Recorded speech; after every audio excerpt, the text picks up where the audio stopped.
अस्सलाम वालेकुम। आप देख रहे हैं इनसाइड पाकिस्तान में हूँ मोहम्मद ज़फ़ीर। मियां नवाज शरीफ साहब की वतन वापसी का प्रोग्राम फाइनल है। 21 अक्टूबर को वो वतन वापस आ रहे हैं। पाकिस्तान मुस्लिम लीग नून इस वक्त भरपूर तैयारियां कर रही है और माहौल बनाया जा रहा है। बाज़ार ये लग रहा है कि मियां साहब का जो इस्तकबाल होगा वो बड़ा तारीखी होगा। ये क्लेम कर रही है मुस्लिम लीग नून। अब देखना यह है कि क्या वतन वापसी उनकी 21 अक्टूबर का होगी या नहीं, चूँकि इसके ऊपर बड़ा ज़बरदस्त एक बयानिया भी सेट किया जा रहा है। और ख़ुद नवाज शरीफ साहब जो कि एक बड़ा सख्त रद्दअमल होता था, वोट को इज़्ज़त दो का बयानिया था उनका। फिर 5 का टोला वो अक्सर जिक्र करते थे कि जिन लोगों ने उनके खिलाफ साजिशी अनासर हैं, साजिशें की, उनका एहतसाब होगा। एहतसाब के बयानिए को अल्लाह के रहम करम पे छोड़ दिया गया है और अब मामला होगा। वो कह रहे हैं कि जी मफामत होगी, अब मज़ामत नहीं होगी। और शहबाज शरीफ साहब कल भी ये बात कह रहे थे कि माहौल जो है वो मफामत की तरफ जाएगा, हमारा फोकस जो इकॉनमी होगी। माजी में भी नवाज शरीफ साहब ने इस मुल्क को तरक्की की तरफ गामज़न किया है और अगर साजिशें ना होती तो मुल्क इस वक्त जो जिस तरह वो 2016 का बार बार जिक्र कर रहे हैं कि हमने जीडीपी बड़ी अच्छी छोड़ी थी, लेकिन तबाही के ज़िम्मेदार ये लोग हैं। अब देखना यह है कि इस बयानिए के साथ कैसे आगे बढ़ेंगे। साथ ही साथ लेवल प्लेइंग फील्ड की बात हो रही है। पाकिस्तान पीपल्स पार्टी को बड़े तहफ़्फ़ुज़ात हैं और वो ये समझते हैं कि जो ग्राउंड है वो सब लोगों को प्रॉपर नहीं मिल रहा। उनके साथ जो इंतकामी कार्रवाइयाँ हैं वो की जा रही हैं। ख़ुद तहफ़्फ़ुज़ात हैं, एक दूसरे के ऊपर एतमाद की कमी नज़र आ रही है। वो पीडीएम जो भरपूर तरीके से एक उन्होंने तहरीक एतमाद लेकर आए और पाकिस्तान की तारीख में पहली दफ़ा एक तहरीक एतमाद कामयाब हुई, लेकिन आज वही पॉलिटिकल स्टेक होल्डर्स एक दूसरे के खिलाफ हैं। दूसरा, मौलाना फजल रहमान साहब जो बात कर रहे हैं कि जी इलेक्शंस, इससे पहले चूँकि पाकिस्तान पीपल्स पार्टी बार बार ये कह रही थी 90 दिन में इलेक्शंस होने चाहिए, वो तो पॉसिबल नहीं हो सका। लेकिन अब जनवरी के एंड पे जो इलेक्शंस हो रहे हैं उसको भी मुलतवी करने हैं या उस की बातें हो रही हैं। मौलाना साहब अब तक इस चीज़ पे राज़ी नहीं हो रहे। वो कह रहे हैं कि जी इलेक्शंस का वक्त नहीं है, थोड़ा सा लेट होने चाहिए, इकॉनमी बेहतर हो जाए, थोड़ा सा सर्द मौसम होगा उस वक्त, तो हालात इस वक्त इस चीज़ के मुतख़ज़ी नहीं हो सकते, लिहाजा इलेक्शंस को डिले किया जाए। ये मुतालबा कुछ दूसरे हलकों की तरफ से भी आ रहा है। लेकिन पाकिस्तान पीपल्स पार्टी डिमांड कर रही है फौरी इलेक्शंस और जनवरी में तो कम से कम इलेक्शन होने चाहिए। इलेक्शन अगर डिले होते हैं तो मार्च बड़ा इंपॉर्टेंट है, क्योंकि आपका इलेक्टोरल कॉलेज आपको पूरा करना होगा। 11 मार्च को आधा सेनेट आपका खाली हो जाएगा, खुद चेयरमैन सेनेट भी नहीं रहेंगे। तो ये मामला कैसे आगे बढ़ेगा। और जो पॉलिटिकल स्टेक होल्डर्स हैं और एक ज़ाहिर है एक नया आइनी बहरान भी जन्म लेगा, तो ये कैसे मुमकिन हो सकेगा। अगर इलेक्शंस डिले हो जाते हैं तो इस बहरान को कैसे कंट्रोल किया जा सकता है या मैनेज किया जाएगा, इसके ऊपर भी प्रोग्राम में बात करेंगे। और ख़ास तौर पे इकॉनमी हमारी कैसे बेहतर होगी।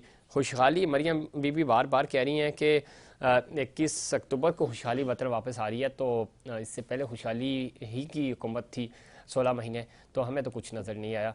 क्या प्लान होगा, आवाम को देने के लिए क्या होगा, बयानिया क्या होगा, ये सारी चीज़ें हैं जो सवाल उठते हैं। अभी भी किसी भी पॉलिटिकल स्टेक होल्डर के पास रोड मैप नहीं है और सारे इस वक्त जिगजैग हो रहे हैं। लेकिन ज़ाहिर है इस पूरे अमल का हल इलेक्शंस ही है। इलेक्शंस होंगे, नई की आदत आएगी तो चीज़ें बेहतरी की तरफ जाएंगी। तमाम इस पे बात करेंगे। हमें कराची स्टूडियो में ज्वाइन किया है मुसर न्याज़ी साहिबा ने, सीनियर रहनुमा है पाकिस्तान पीपल्स पार्टी की। मुसर न्याज़ी साहिबा खुशामदीद कहते हैं आपको शो में। कुछ ही देर में हमें नदीम रज़ा साहब ज्वाइन करेंगे, सीनियर सहाफ़ी है, सीनियर तजियाकार हैं, उनका पॉइंट ऑफ व्यू भी शामिल करेंगे।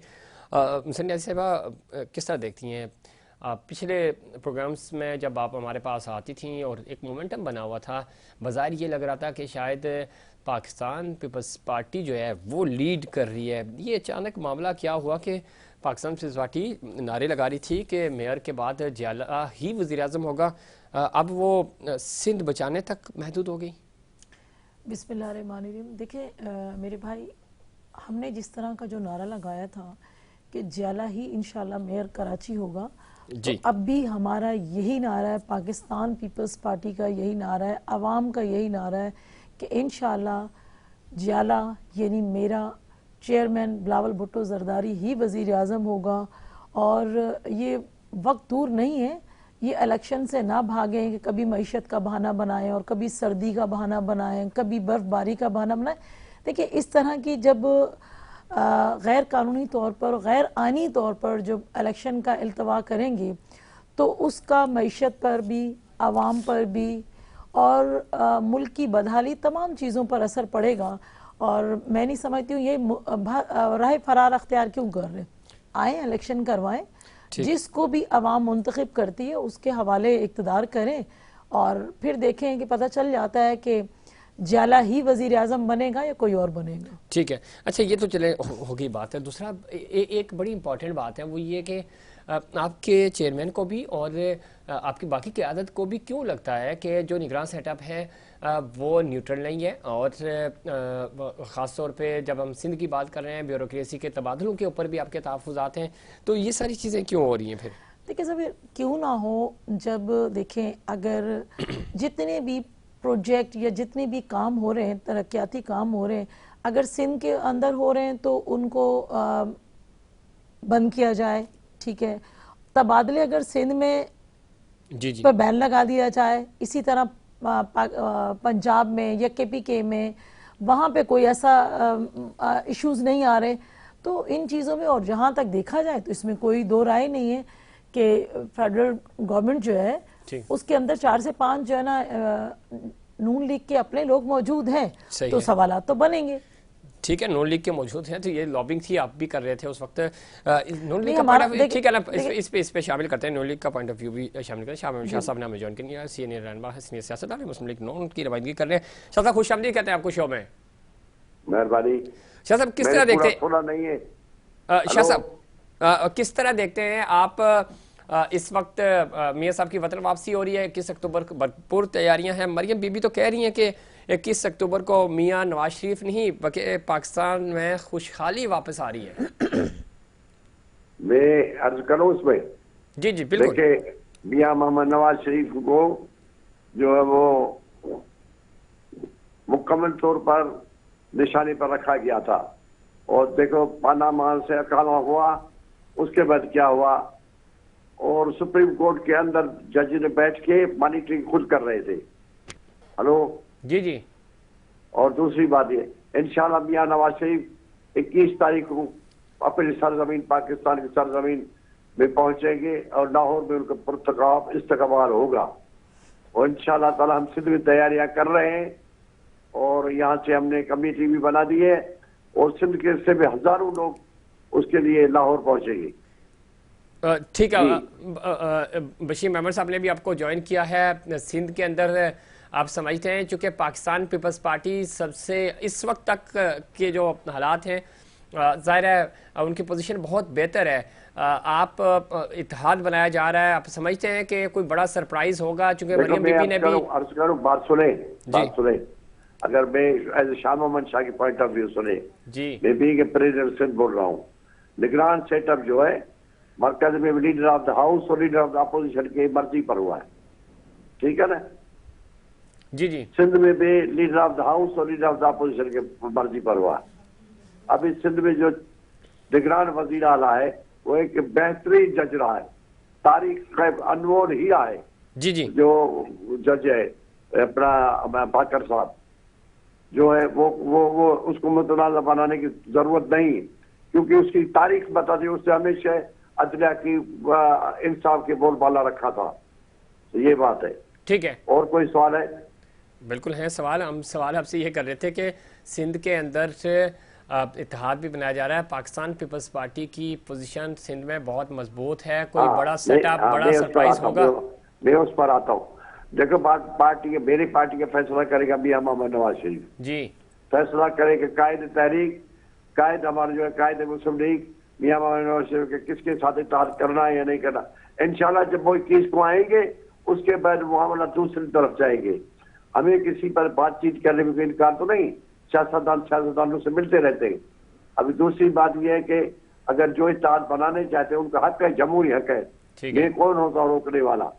मैं सिर्फ ये अर्ज करूं कि मेरा फैसला, मेरी PMLN सिंध का फैसला भी करेगा कायदे मोहतरम मियां मोहम्मद नवाज शरीफ।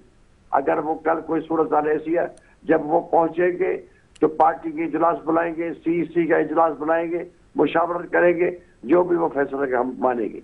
बिल्कुल ठीक कह रहे हैं शाह साहब, आप सदर हैं सिंध के, तो सिंध में क्या कोई बड़ा अपसेट होगा? अगर पाकिस्तान पीपल्स पार्टी को आप हरा नहीं सकेंगे तो फिर मरकज में देखा, हमारा टारगेट पीपल पार्टी नहीं है। हमारा टारगेट एक है कि जमहूरियत के बोलबाला हो। हमारा टारगेट आइन की बालादस्ती हो, पार्लियामेंट का सुपरमेंसी हो और जमहूरी सिस्टम चलता रहे। ठीक। और हम किसी को टारगेट नहीं करते कि फलां को टारगेट करो, QD को टारगेट करो, फलाना को टारगेट करो, नहीं। टारगेट हमारा यह है कि पाकिस्तान आईनी तौर पर चले, पाकिस्तान के सारे इदारे अपने अपने डोमेन में रहे, पाकिस्तान के अंदर शाह साहब बात आप बिल्कुल ठीक कह रहे हैं, आईनी तौर पे आइन की हिफाजत होनी चाहिए, लेकिन जब एक्सटेंशन की बात होती है तो यही नजरियाती और जमहूरी जमातें जो हैं वो एक आर्मी चीफ को वोट दे देती हैं क्यू में लगकर, और एक भी वोट कम नहीं होता, तो फिर वहाँ नजरियात और जमहूरियत कहाँ चली जाती है? देखे बात सुनो, पार्लियामेंट के अंदर ये फैसले हुए हैं, जरूर मैं मानता हूँ कि होते हैं कि नजरिए जरूरत है। मैं ये अर्ज करूँ अभी भी मैं आपको बता रहा हूँ कि अर्ज ये है कि मेरा नुक्ते नजर ये कि पाकिस्तान के 3 सुकून है आइन के, एक है मुकन्ना, एक है अदलिया, ठीक है, मुकन्ना मना पार्लियामेंट, अदलिया और उनका कम्बिनेशन है, और इंतजामिया, ठीक है। ये तीनों इदारे अपने अपने डोमेन में चलेंगे तो इंशाल्लाह चलेगा। इंशाल्लाह ताला इस वक्त जो है इंतजामिया का एक बड़ा हिस्सा जो अस्करी कुव्वत है, एक ऐसे आदमी के कमान में है जो को सैयद भी है, हाफिज भी है, और एक बाउसूल आदमी भी है, ठीक, आसम मुनीर साहब। उन्होंने बिल्कुल कोई मुदाखला नहीं की, टोटल इदारों को छोड़ दिया कि सबको अपने अपने इंशाल्लाह इलेक्शन होगा और नताइज जो हर एक को कबूल करना पड़ेगा। ठीक है, कबूल करना चाहिए, बिल्कुल होना चाहिए। शाह साहब लाइन पे रहिएगा, ऐसे पर गुफ्तगू आप सुन लिए। वो तो ये कह रहे हैं कि हम ज़ाहिर मियाँ साहब आएंगे वतन वापस, फिर फैसला होगा क्या करना है और ख़ास तौर पे सिंध में क्या होगा। दूसरी तरफ गिले शिकवे तो आपकी अपनी जगह हैं, लगता है आपको मियाँ साहब की वतन वापसी 21 अक्टूबर को है, और मियाँ साहब वतन वापस आए तो फिर जियाला तो वज़ीर आज़म नहीं होगा? देखें, वज़ीर आज़म कौन होता है ये मैं फ़ैसला नहीं कर सकती, शाह साहब नहीं कर सकते, आप नहीं कर सकते, ये फ़ैसला अवाम के हाथ में है। और देखें, मियाँ साहब वापस, क्योंकि वो एक लीडर है और 3 दफ़ा पाकिस्तान का वज़ीर आज़म रहा है, बिल्कुल उसका राइट है कि आए। हम तो बहुत पहले से मेरे को चेयरमैन आसिफ अली जरदारी साहब ने भी कहा था जब PTI की गवर्नमेंट थी कि आप आए, मुकदमात का सामना करें, और हम अगर आपके साथ नाइंसाफ़ी होगी तो हम आपका साथ देंगे। और अगर वो आ रहे हैं 21 को तो मैं समझती हूँ कि बहुत अच्छी बात है, उन्हें आना चाहिए। और अगर उनके ऊपर मुकदमात हैं या कोई भी सिलसिला है तो वो फेस करें। मैं नहीं समझती हूँ कि किसी किस्म का कोई प्रॉब्लम हो सकता है। हर पाकिस्तानी शहरी का हक है कि वो अपने मुल्क में जब चाहे वो आ सकता है, बिल्कुल जब चाहे आ सकता है। और दूसरा जो निगरान हुकूमत है वो तो ये कह रही है कि हम उनको मीनार पाकिस्तान नहीं बल्कि कोट लखपत जेल उनका इंतज़ार कर रहे हैं। देखिए, ये इदारों का काम है कि कौन किसके साथ क्या करता है, और अगर ऐसा मियाँ नवाज शरीफ साहब के साथ होता है तो अगर वो इदारों के सामने पेश हो जाते हैं और इदारों में अपने अगर केसेस हैं उसका दिफा करते हैं तो मैं समझती हूँ बहुत अच्छी मिसाल कायम हो सकती है इससे। ठीक है, बिल्कुल। शाह साहब, चूँकि निगरान वज़ीर दाखिला का बयान भी आया था, उस पर बड़ा शदीद रद्दअमल भी था, तो मियाँ साहब ज़रा वो जलसे से खिताब भी करेंगे जिस तरह आप बता रहे हैं, तारीखी इस्तकबाल होगा और इस्तकबाल की तैयारियाँ शुरू हो चुकी हैं, कमेटियाँ भी बनाई जा चुकी हैं। तो इस पूरी सूरत हाल पे हम शाह साहब का पॉइंट ऑफ व्यू भी लेंगे, लेकिन जिस तरह कमेटियाँ बनाई जा रही हैं, तैयारियाँ की जा रही हैं, तो बज़ाहिर तो ये लग रहा है कि अच्छा इस्तकबाल होगा और ऑनलाइन एप्लीकेशंस भी बनाई जा रही हैं, मेक श्योर किया जा रहा है कि स्ट्रेंथ हो और जिस तरह पिछली दफ़ा का वेलकम था उस तरह का ना हो, मामला थोड़ा सा बेहतर किया जाए। तो देखना यह है कि कितनी बड़ी तादाद में लोग ज्वाइन करते हैं और तारीखी वेलकम होगा अभी नवाज शरीफ साहब का। शाह साहब, आवाज़ आ रही है आपको? आवाज़ आ रही है। शाह साहब, किस तरह देखते हैं? एक तो चूँकि निगरान वज़ीर दाखिला ने कुछ दिन पहले कहा था कि मियाँ साहब वतन वापस आएँ और मीनार पाकिस्तान नहीं बल्कि कोट लखपत जेल उनका इंतज़ार कर रहा है, तो इस तरह की बातें भी हो रही हैं जो कि निगरान सेटअप को नहीं करनी चाहिए, उनका ये डोमेन नहीं है, वो तो डे टू डे अफेयर्स देखते हैं, पॉलिटिकली स्टेटमेंट्स नहीं आनी चाहिए। लेकिन अगेन जिस तरह की तैयारी है, आप समझते हैं कि तारीखी इस्तकबाल होगा, पिछले इस्तकबाल से बड़ा इस्तकबाल होगा इस दफ़ा मियाँ साहब का? मैं कहता हूँ आप तारीख में लोग हैरान हो जाएंगे। मैं आपको बताऊं, सिंध से हजारों आदमी सिंध से निकल पड़े, कराची से लेकर कश्मीर तक स्पेशल ट्रेनें चल रही हैं और अपने रोडों से लोग निकल रहे हैं। और सिंध लोग जो है, सिंधी लोग जो है, सिंध के लोग जो है, जो सिंधी टोपी और अजर को भी अपने कायद का इस्तेमाल करेंगे। और हमारी कमेटी बनी बशीर मेमन साहब के क़यादत पे 13 रुकनी, उसकी भी मीटिंग होती रहती है। बाकी बात यह है कि अगर वज़ीर दाखिला साहब कह रहे हैं मियां नवाज शरीफ हर कानूनी मियां नवाज शरीफ अदलिया का एहतराम कर, कितनी उसने अदालतें हेयरिंग बुक किए, पेशियां मियां नवाज शरीफ लैंड करेंगे, बिल्कुल वो कानूनी रास्ता करेगा, कानूनी तौर पर और रास्ता देगा इंशाअल्लाह ताला। आप देखेंगे उसको जो वो कानूनी तकाज़ों को पूरा करेगा। ठीक है, बहुत शुक्रिया शाह साहब, अपने प्रोग्राम में वक्त दिया और कानूनी तकाज़ों को भी पूरा करेंगे और कानून और आइन के मुताबिक आगे बढ़े। ज़ाहिर है कानूनी तकाज़ों को पूरा भी करना होगा। वो 4 हफ्तों की ज़मानत पे गए थे, इलाज कराने के बाद वतन वापस आना था, लेकिन 4 हफ्ते तो गुजर गए, 4 साल गुजर गए और अब अल्लाह करे कि 21 अक्टूबर को वो वापस आएँ। जमहूरी जमातें दावे तो करती हैं, लेकिन आइन और कानून की बालादस्ती की, पार्लियामेंट की बालादस्ती की, तो आइन तो फिर यही कहता है और कानून भी यही कहता है कि कानून का एहतराम करें, आएँ, अपनी गिरफ्तारी दें, फिर केसेस का सामना करें, उसके बाद बरी उल्ज़िमा हो जाते हैं तो जाएँ, इलेक्शंस में भी जाएँ। अगर अदालतें उनको इजाज़त देती हैं आइन और कानून के मुताबिक, तो ज़ाहिर है वो इलेक्शंस लड़ सकते हैं, जाएँ। लेकिन ये सब कुछ इसका सामना आपको करना पड़ेगा और अदालतें ही फैसला करेंगी। इन तमाम इश्यूज़ पे बात करेंगे और मुस्तकबिल क्या होगा सियासी तौर पे, ख़ास तौर पे मियां नवाज शरीफ साहब का, और वतन वापसी के वाले से अभी भी कशमकश है, तैयारियां अरूज पर हैं, लेकिन क्यों अभी भी शकूक व शुबात हैं। इस पर मज़ीद बात करने के लिए उससे पहले कमर्शियल ब्रेक।